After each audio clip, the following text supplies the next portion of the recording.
हमारा ब्रह्मांड काफी बड़ा है। इतना बड़ा है कि इसके एक हिस्से से दूसरे हिस्से तक पहुंचने में प्रकाश की गति से चलने पर आपको 93 अरब साल लग जाएंगे। यानी आपकी आने वाली अरबों खरबों जनरेशन बीत जाएगी, पर आप ऑब्जर्वेबल यूनिवर्स को एक्सप्लोर नहीं कर पाओगे। ऐसे में अनंत ब्रह्मांड को एक्सप्लोर करने की तो आप कल्पना भी नहीं कर सकते। पर दोस्तों, आज हम अपनी कल्पना से ही अनंत ब्रह्मांड को एक्सप्लोर करने वाले हैं और इस सैर में आपको बहुत कुछ जानने को मिलेगा। इसलिए कुर्सी की पेटी बांध लीजिए, क्योंकि स्पेस वेदर बिगड़ने वाला है। दोस्तों, अनंत ब्रह्मांड की सैर करने के लिए हम अपनी कल्पना की उड़ान भरने वाले हैं, लेकिन साथ ही हम अपनी कल्पना को लॉजिक की डोर से बांधे रखेंगे ताकि हम यूनिवर्स की सही जानकारी हासिल कर सकें। ब्रह्मांड की अनंतता को जानने के लिए हमें पृथ्वी से ब्रह्मांड के अंतिम छोर तक जाना पड़ेगा। इसलिए हमारे सफर की शुरुआत हमारी प्यारी पृथ्वी से होती है। हमारी पृथ्वी, जिस पर हम सब रहते हैं, वह करीब 13,000 किलोमीटर की चौड़ाई में फैली है और पिछले 4 अरब साल से जीवन को अपने साथ लिए यह पृथ्वी सूर्य के चारों ओर घूम रही है। हमारा सूर्य हमें लेकर गैलेक्सी के सेंटर के चारों ओर घूम रहा है। पिछले 4 अरब सालों में सूरज ने अभी तक सिर्फ 20 बार ही गैलेक्सी के केंद्र के चारों ओर चक्कर पूरे किए हैं। ऐसे में आप समझ सकते हो कि गैलेक्सी कितनी बड़ी है। अगर हम पृथ्वी से सूरज की तरफ चले तो हमें 15 करोड़ किलोमीटर की दूरी तक चलना पड़ेगा। एक इंसान के पैदल चलने की स्पीड लगभग 5 किलोमीटर प्रति घंटे की है।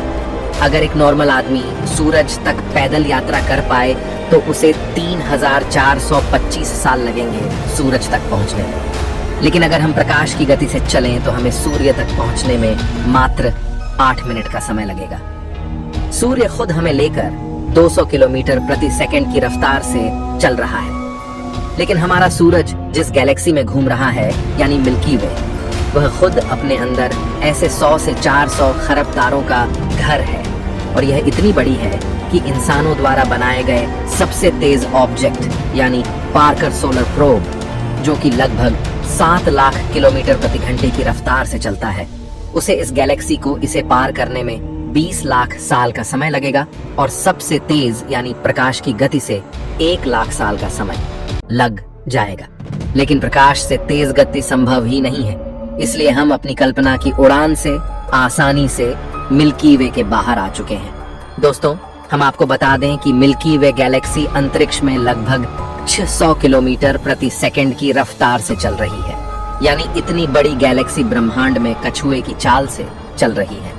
हमारे यूनिवर्स में करीब 200 अरब गैलेक्सीज मौजूद है और इन सभी गैलेक्सीज में अरबों खरबों तारे मौजूद हैं। इन असंख्य आकाश गंगाओं में हमारी धरती जैसे अरबों ग्रह मौजूद होंगे। हम एक संभावना जता सकते हैं कि इतने अरबों गैलेक्सीज में एक ऐसा ग्रह भी हो सकता है जो बिल्कुल हमारी पृथ्वी जैसा हो और जहां हमारी तरह जीवन भी हो।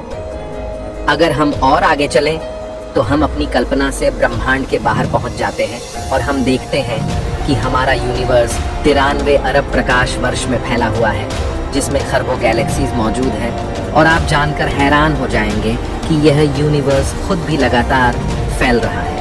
हम इंसान इसे ऑब्जर्वेबल यूनिवर्स कहते हैं, यानी कि हमारी धरती से हम जितनी दूर तक ऑब्जर्व कर सकते हैं वह ऑब्जर्वेबल यूनिवर्स है। लेकिन यहाँ आकर कहानी खत्म नहीं होती, बल्कि शुरू होती है। सवाल यह है कि जहाँ पर हम खड़े हैं, क्या वह यूनिवर्स इतना ही बड़ा है? क्या इससे आगे कुछ नहीं है? वैज्ञानिकों के अनुसार हमारा यूनिवर्स ऑब्जर्वेबल यूनिवर्स से 250 गुना ज्यादा बड़ा हो सकता है। दोस्तों, अभी तक हम ब्रह्मांड को इससे आगे नहीं जान पाए हैं, लेकिन सवाल ये है कि यूनिवर्स के बाहर क्या है? क्या यह यूनिवर्स खुद अनंत है, यानी इससे बाहर कुछ नहीं बल्कि यह यूनिवर्स खुद अनंत है, या फिर इसके आगे और भी ऐसे कई यूनिवर्स हैं, यानी मल्टीवर्स? वैज्ञानिकों के अनुसार यह संभव है कि हमारे जैसे और भी कई यूनिवर्स हो सकते हैं, यानी हम सब मल्टीवर्स में रहते हैं। अगर हम सब मल्टीवर्स का हिस्सा है तो हम एक ऐसी रियलिटी में रहते हैं जहां अनंत संभावनाएं हैं, यानी एक अनंत ब्रह्मांड, जहां बुलबुलों के जैसे दिखने वाले अनेकों ब्रह्मांड मौजूद हैं और अनंत में तैर रहे हैं। लेकिन जब हम इस अनंत की बात करते हैं तब हमारे सामने एक ऐसी सच्चाई आती है जो आपके होश उड़ा देगी। एक अनंत ब्रह्मांड के होने का मतलब है संभावनाओं का ही खत्म हो जाना, क्योंकि संभावना सीमित क्षेत्र में होती है, अनंत में नहीं। जब अनंत की बात आती है तो आप सिर्फ ये सोचकर रह जाते हो कि अनंत वही है जिसका अंत नहीं, लेकिन आज आप अनंत को फील करने वाले हैं कि इसका असली मतलब क्या है। यह आपको डरा भी सकता है और आपकी आंखें खोल भी सकता है। दोस्तों, ब्रह्मांड के अनंत होने का मतलब यह है कि अनंत ब्रह्मांड में हर प्रकार की चीज मौजूद है। अनंत ब्रह्मांड में हमारी पृथ्वी जैसी दिखने वाली एक नहीं बल्कि अनंत पृथ्वियां मौजूद होंगी। न सिर्फ दिखने में समान बल्कि हूबहू ऐसी पृथ्वी जिस पर बिल्कुल हमारी पृथ्वी पर रहने वाले लोग और सभी देश मौजूद हो।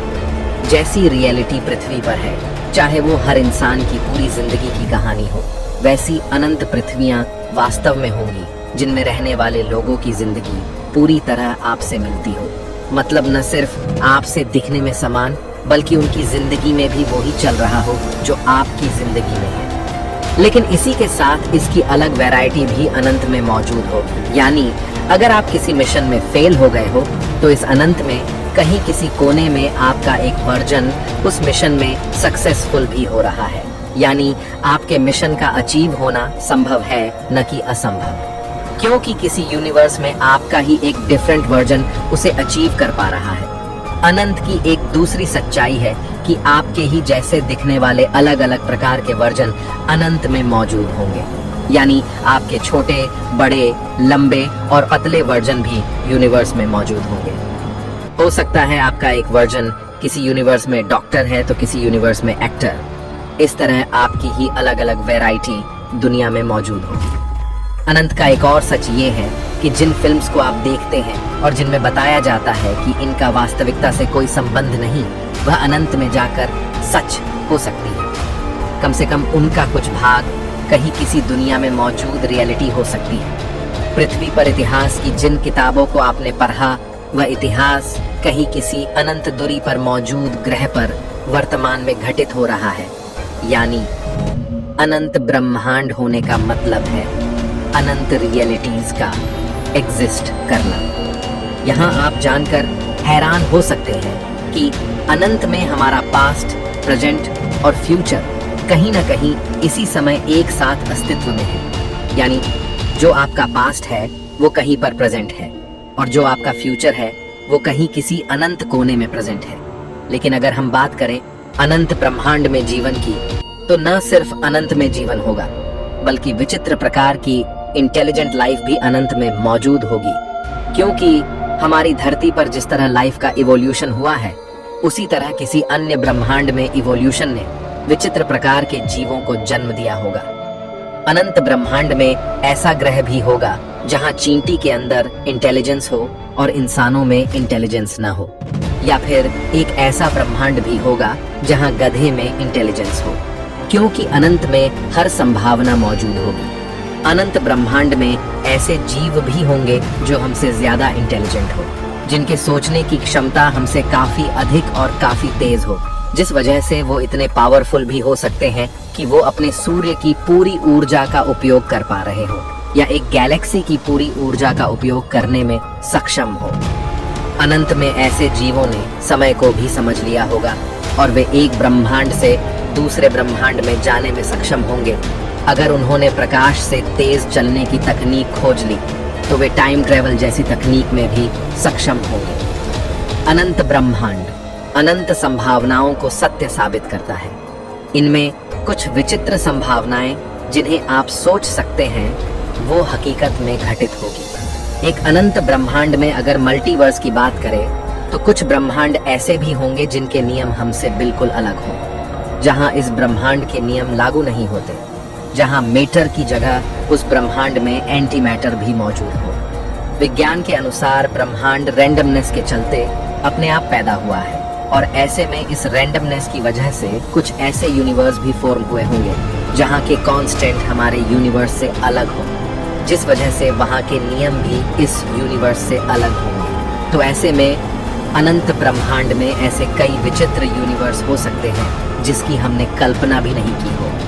वैज्ञानिकों के अनुसार हमारे यूनिवर्स की एक सीमा होगी, क्योंकि ये एक निश्चित पॉइंट ऑफ टाइम में पैदा हुआ है, लेकिन यह भी एक अनंत का एक छोटा सा हिस्सा मात्र हो सकता है, जिसे हम पूरा यूनिवर्स मान बैठे हो। इसलिए वैज्ञानिक यह भी मानते हैं कि एक अनंत ब्रह्मांड कभी पैदा नहीं होगा, बल्कि यह हमेशा से था, है और हमेशा रहेगा। इसे बनाने वाले किसी क्रिएटर की भी कोई जरूरत नहीं होगी, बल्कि यह एक सेल्फ सस्टेन्ड एग्जिस्टेंस का हिस्सा होगा। लेकिन अब एक सवाल जो आपके मन में चल रहा होगा, अगर ब्रह्मांड अनंत है तो इस अनंत ब्रह्मांड में हम इंसान किस वजह से मौजूद है?